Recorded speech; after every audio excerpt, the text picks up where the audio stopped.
Hello everybody, how is everybody doing today? My name is Claudia and this is Katie Counseling. Welcome back to my channel. If you like to support my channel, I do have the ability to receive the thanks right down there, and it's a new feature to my channel and I'm very grateful for it. A lot of you guys ask how can I, help, or what can I do, and now YouTube has given me the power to utilize that tool here on YouTube. If you press it, it will prompt you to the next screen. Thank you guys so much for all your support.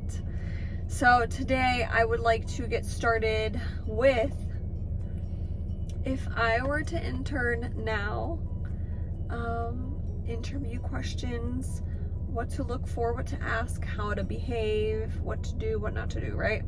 So I've made a couple of these videos about what to do or what not to do and how things go when you're interviewing with supervisors. And now that I'm done with my degree pretty much, and I've done a year of internship, it'll be a year next month, but I want to give you guys some tips because in my time I have seen people get denied for positions for these reasons. Not everybody's going to be picky with their interns, but it matters to you mainly where you're going to spend a lot of time. I've seen people in my cohort and in my school go from internship to internship, and it was extremely frustrating for them to go through the process multiple times. I've seen people not get into placements because of how they behaved when they interviewed. And I've seen people get really bad supervisors and work for places that really take advantage of them and give them anxiety, and just not good. So I want to give you some warnings. I want to tell you what to do, what not to do, and maybe this will help you in your process. And you can apply this to any type of job, I guess. It doesn't have to be for clinical mental health counseling, but that's what I will be talking about today. So when you're looking for a site or you're looking for somebody to supervise you, always ask these questions. Ask them what they specialize in, because everyone, just like you're told, hey, find your niche, find what you're supposed to do, that's what you want to know from them. And I know in the beginning it doesn't make sense to you and it might not matter, you're just trying to have a placement, but figure out what they're doing and maybe like research it, right? So you can get an idea about what you'll be learning, because the people that supervise you your first year will have great influence over you, right? How you think, how therapy works, and they will give you these insights that kind of mold your first experience.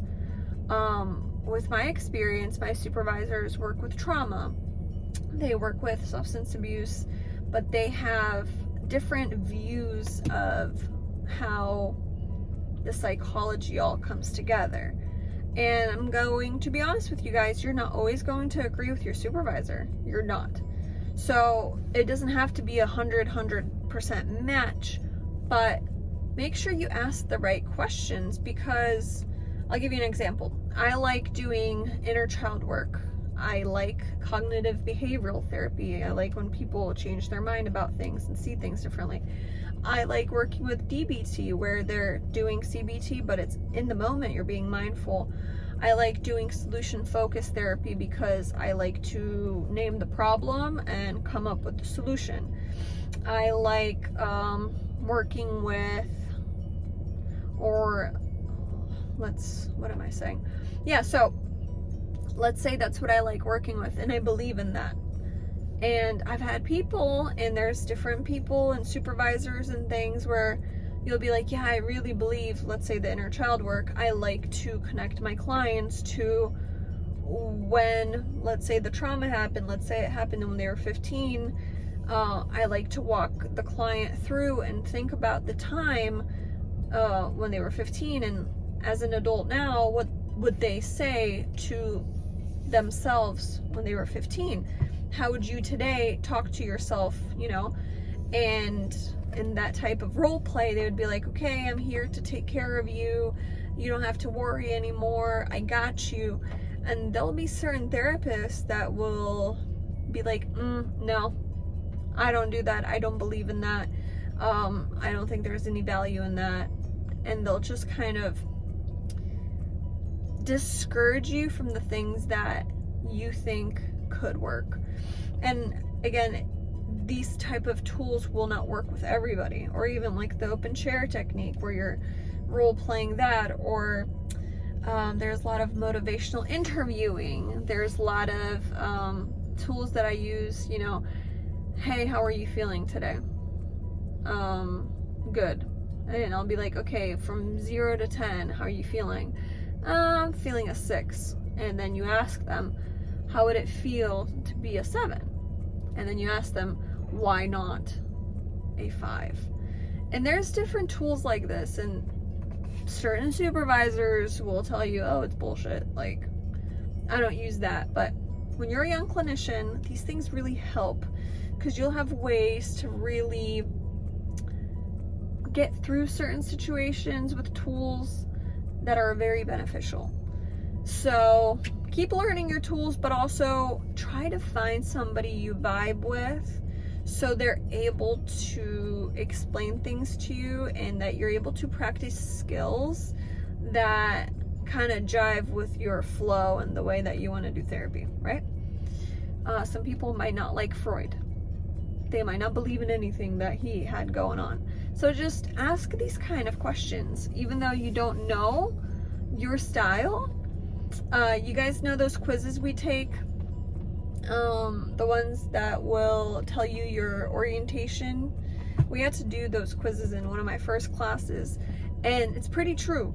So when you take that quiz, look into what your styles might be and talk to your supervisor or your future supervisor and be like, hey, is this something that you do? Because in my experience, through my cohort and people that I got to know, a lot of people will work as a licensed mental health counselor. They'll work with primarily couples or families. And we're not a MFT, but at the same time, you learn all those skills. But if you're working for that kind of facility, know that that's what you're going to be doing.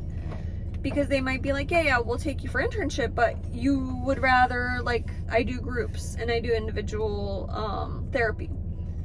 I'm not saying I wouldn't do it. I would love to learn it, but if they gave me a choice, I wouldn't want to work with couples or families, right? So things like that, you guys, I would really take into consideration really getting to know what your supervisors are about, because you will be spending a lot of time with these people and you want to learn and get a basic skill set from these people, because that's what you'll be doing. And if you're lucky, you get to see your supervisors every day and you get to spend time with them. If you're not, you will see them 1 hour a week.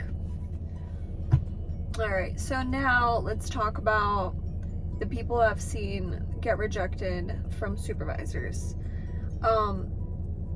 Low key, at the end of the day, our supervisors are therapists, and they can see who's ready, who's not ready, and who needs to do personal work.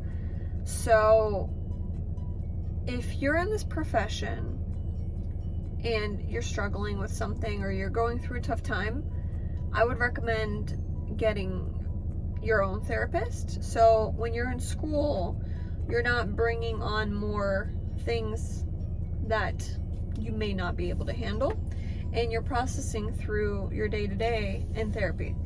Because there have been people that I've seen fail certain parts of the internship process, have to do it again, and then have to do it again, and go from site to site and keep getting dropped from the sites because not following the rules, not attending, not being a good fit. Also, when you're interviewing, again, you guys, and I'm going to be so honest with you, you're getting interviewed by a therapist. They can read a lot about you just by your presentation.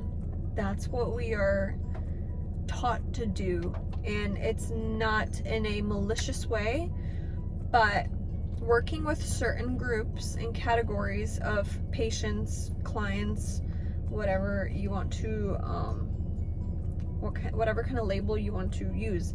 Usually I say patients because when you're working with medical, legally we have to call them patients, but if you're just working with psychotherapy, it's clients.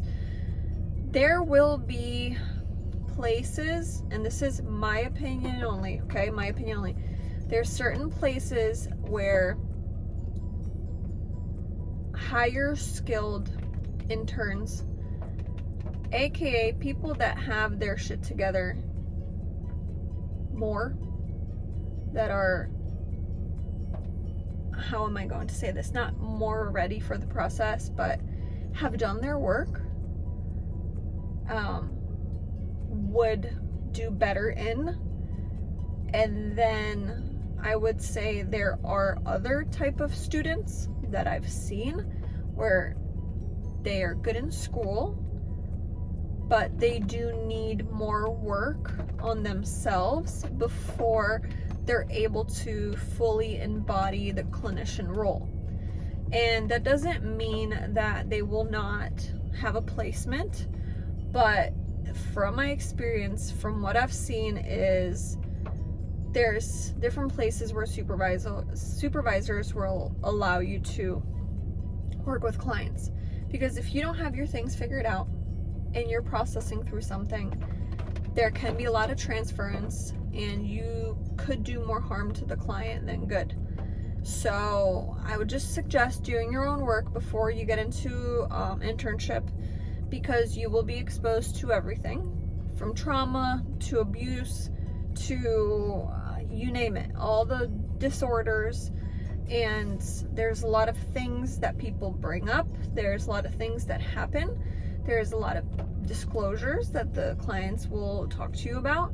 And as a young clinician, even though you haven't experienced certain things that the client might talk about, it is a lot and it weighs heavy. So if you're dealing with a lot of things in your personal life, and then you're dealing with a lot of things in your internship, it can become a little too heavy. So again, do your own work. Everybody in our field wants you to do the best. They want you to be safe, and they want you to graduate, and they want you to fulfill your dreams and be a therapist, because that's why you signed up for the process, right? Just be cognizant of that, you guys. And I just stress that because the more work you do on yourself, the easier your whole life will be, professionally, personally, and overall. So I will leave that video here today. You guys let me know if you have any questions or comments. Comment down below and DM me at Katie Counseling over on Instagram. If you'd like to donate to my channel and show appreciation, you can click that thanks button down below and leave a donation for me. I really, really greatly appreciate that. Thank you guys so much. Have a wonderful day. See you next time.